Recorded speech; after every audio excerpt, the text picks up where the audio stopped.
Three, two, one. Welcome to Bellwether. Thank you for being here this week. It's a short week for me, so I'm cramming a bunch of things in, but I'm really excited to talk to you this week. This one today is for my kind of people. Today's podcast is for my kind of people. It's for my middle management people. It's for what I call the other high po. Organizations, they have their high potential people. I've got the other high po that I like to work with, the hidden potential.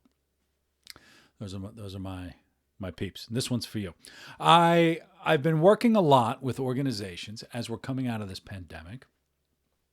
I've been working a lot with organizations to put together their plan on how they're going to operate going forward. And I've been on a few business forums talking about this and where the world's going and what it's going to be like. And so I wanted to share my thoughts today with you, but under the, not just saying what I think, because that's what everybody's doing, but also to give you something tangible to take away.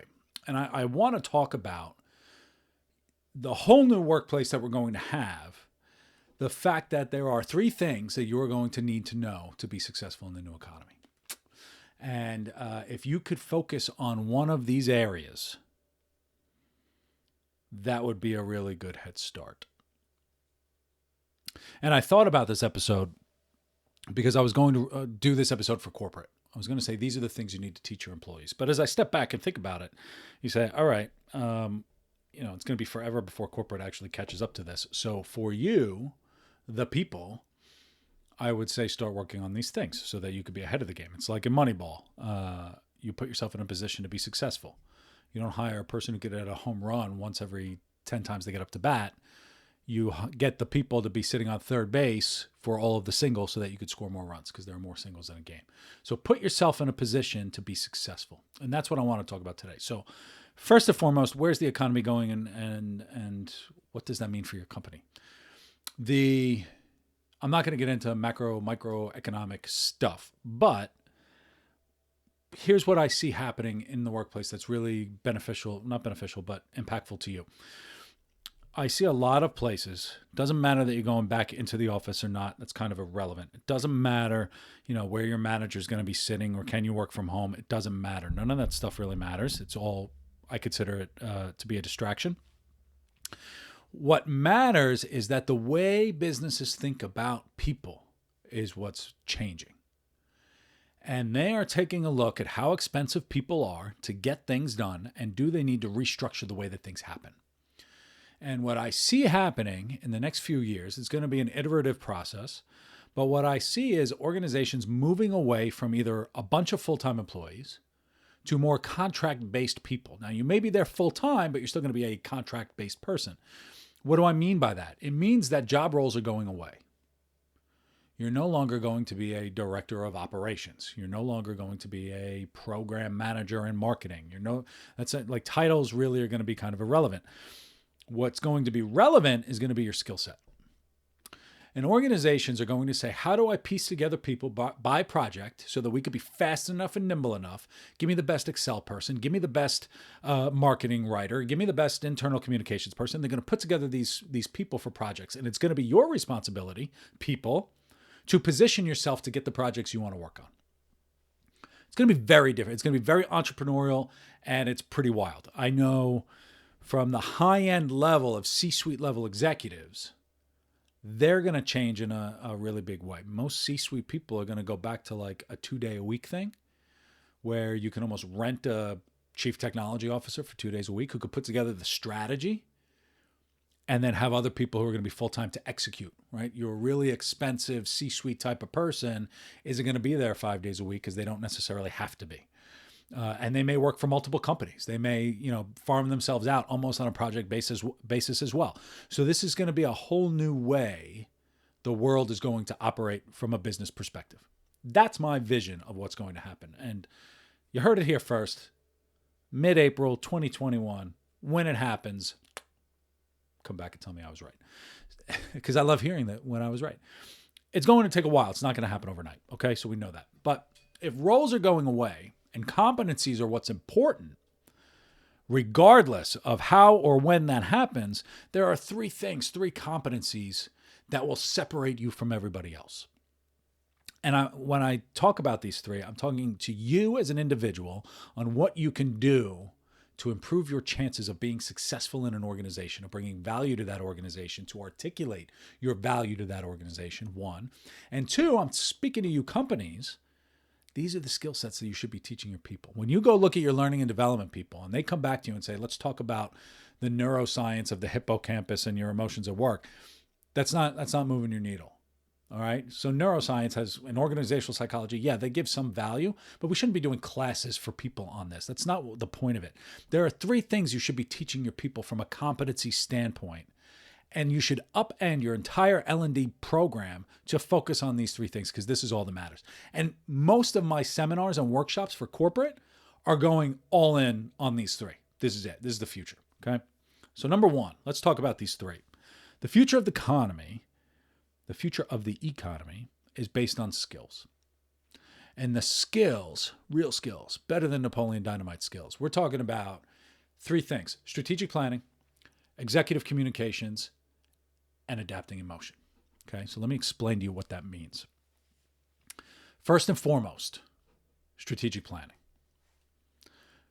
When I say strategic planning, this isn't just articulating what needs to get done. Okay, that's not what strategic planning is. We're going beyond just a simple plan, okay? When I say strategic planning, what we're really talking about is the ability to jump from a macro vision down to a micro plan, back and forth. These people right now are the white whales in an organization. If you could find these people, and they exist, most people don't think they exist. I know many of them who are excellent at this. It's a skill set to be able to jump from a macro vision, understand the steps to get to that vision, and then create the plan to get there. Some of them are in project management, but a lot of them are not. And you have to find these people who are throughout your organization who have this skill. It's an efficacy skill. It's when the leader of an organization says, I want to be here, this person will raise their hand and say, I understand the steps to get there. Those are the people you want in your organization. I use the example when talking about self-efficacy of my buddy Larry.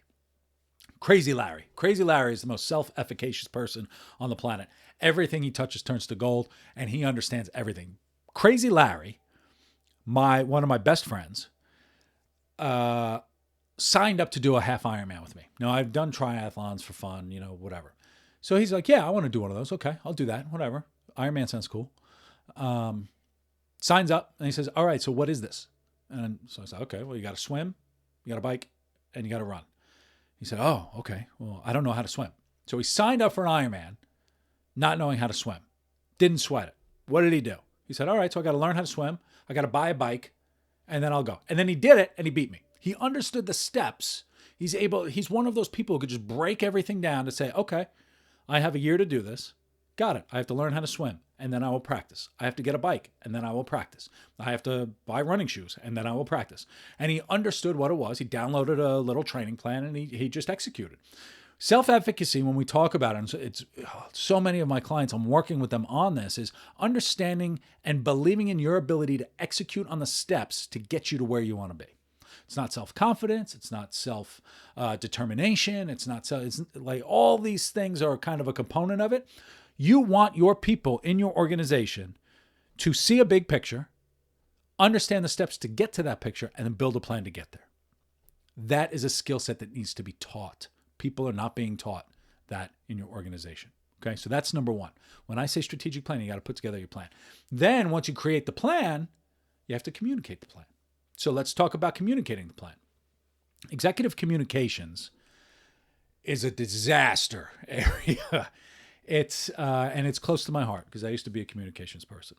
Most people don't know how to communicate. That's the truth, and it's okay. It's fine. You haven't been taught to communicate. Most people don't understand the basics of a communication model. And when it's the old joke at work, when you see sorry, I wrote you a long email. I didn't have time to write you a short one. What are you doing to get your people to be able to articulate the vision of the organization to your three audiences? The three audiences are shareholders, associates, and clients. Okay? How do you get a consistent message? And then how do you get them to communicate that message to everyone who needs to execute? That is the next skill set that you need to focus on. When you write an email There needs to be a filter, block over your eyes to say who's the audience for this email, who's receiving it, and how are they going to interpret it. Very difficult to do in a Twitter 280 space character world. Most people don't do it. We eliminate the context. And it's very difficult to communicate a vision when we've got multiple contexts going on around us. So we need to teach our people how to communicate effectively to everyone around us. Okay? So you have your plan, you're communicating your plan, and then you need the third. And that's adapting in motion, which happens to be the title of my book, as I plug that. Pivoting's not enough.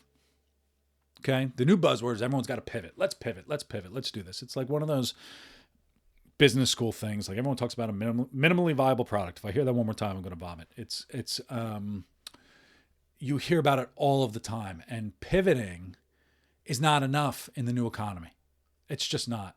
You're going to be pivoting all the time, but you're not making any progress. Right? Pivoting is irrelevant if you don't have a plan for that pivot. So how do we question the assumptions we're making and make the appropriate pivot and step and put together a new plan quickly? Here's how you do it. You have people ready to change because they understand the big vision and have put together the plan to get there. They're able to make changes quickly because they understand the big picture. Most people in your organization are focused on their small little world. That's it. They come to work, they eat their cheese sandwich, they do their tap, tap, tap, they do that, and then they go home. We need the people who are elevated above that, who could say, you know what, let's grab these people, we're going to put them over here. Let's grab these people, we're going to put them over here. We're going to focus on this. We're going to run this part of the business. We're going to change this part of the business. And they can see where the big picture is and where things can move. This is very hypothetical, I know. But as you think about putting together your adapting emotion plan, there are a lot of questions you can ask yourself to prepare yourself to make effective decisions in the moment. And we have to teach people how to do that. So I'm happy to talk to you about all of these things. Strategic planning, understand how to put together a plan, communicate that plan, and then change the plan in the moment. Those are the three fundamental buckets that you need to work on. I know what your people need, so send me a note and I can write it out for you. We can put this together. Let's build something awesome. These are the skill sets and competencies your organization is going to need for the new economy, no question. That's it. That is where you should be investing your learning and development time. Strategic planning, executive communications, and adapting in motion. Period. Call me. I'll show you how to do it. In the meantime, listen to more of the podcast episodes. I'm going to start changing the podcast. I'm going to start making them live. If you want me to cover something or interview someone, send me a note. I would love to hear it. And while you're at it, read the book, Adapting in Motion, available on Amazon, Barnes & Noble, Walmart, bookstores, everywhere you go. Adapting in Motion, finding your place in the new economy. Thank you for listening. Have a wonderful week, and I look forward to talking to you soon. Thanks.